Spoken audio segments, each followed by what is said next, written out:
আচ্ছা, আসসালামু আলাইকুম। আমরা আজকে আলোচনা করব কোলিউশন থিওরি। এটা সর্বশেষ বিসিএস আসছে যে কোলিউশন থিওরিটা কি, ঠিক আছে?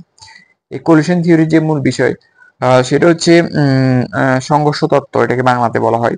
আর ইংরেজিতে বলা হয় কোলিউশন থিওরি অফ রিঅ্যাকশন রেট।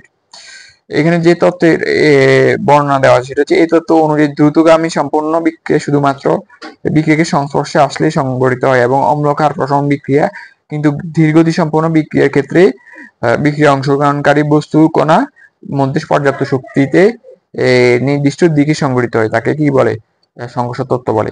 এখানে তিনটা কি পয়েন্ট আছে, সেটা হচ্ছে এক নাম্বার হচ্ছে বিক্রিয়া সংঘটনের ক্ষেত্রে কণা এবং অণু পরমাণু আয়নের মধ্যে সংঘর্ষ হতে হবে। এরপর হচ্ছে দুই নাম্বার শর্ত হচ্ছে বিক্রিয়া পদার্থের মধ্যে সংঘটিত সংঘর্ষ অবশ্যই একটি পর্যাপ্ত পরিমাণ শক্তি থাকতে হবে, ঠিক আছে? শক্তি সহযোগে ঘটতে হবে।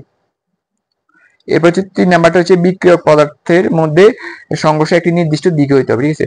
অবশ্যই একটি নির্দিষ্ট দিকে হইতে হবে, মানে সংঘর্ষটা যে ঘটবে এটা অবশ্যই একটি নির্দিষ্ট দিকে হইতে হবে, ঠিক আছে? এটা হচ্ছে সংঘর্ষ তত্ত্ব। এবং সংঘর্ষ তত্ত্বের যে মূল তিনটা থিওরি, এর বাইরে যেটা আছে সেটা হচ্ছে সীমাবদ্ধতা। এখন সংঘর্ষ তত্ত্বের সীমাবদ্ধতাটা কি?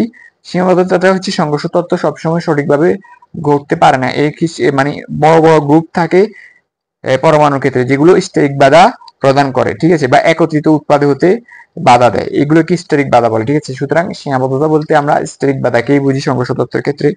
এটা হচ্ছে অন্যতম একটা সীমাবদ্ধতা। আর আমরা মূল কি পয়েন্টগুলো আরেকবার বলতে চাই, সেটা হচ্ছে বিক্রিয়া অংশগ্রহণকারী কণাগুলোর ক্ষেত্রে যেমন অণু পরমাণু আয়নের মধ্যে সংঘর্ষ হতে হবে, এটা হচ্ছে এক নাম্বারটা। আর দুই নাম্বারটা হচ্ছে এই বিক্রিয়ক পদার্থের মধ্যে সংঘটিত সংঘর্ষ অবশ্যই একটি পর্যাপ্ত শক্তি সহযোগী হইতে হবে, ঠিক আছে? এরপর হচ্ছে বিক্রিয়ক পদার্থের মধ্যে সংঘটিত সংঘর্ষ একটি নির্দিষ্ট দিকে হইতে হবে। তার মানে এখানে তিনটা জিনিস ক্লিয়ার। অনুপরমাণুর মধ্যে সংঘর্ষ করতে হবে। এরপর একটা নির্দিষ্ট সংঘর্ষের জন্য অবশ্যই একটা শক্তি প্রয়োজন হতে হবে। আর তিন নাম্বার হচ্ছে একটা দিক, অবশ্যই একটা নির্দিষ্ট দিকে করতে হবে, ঠিক আছে?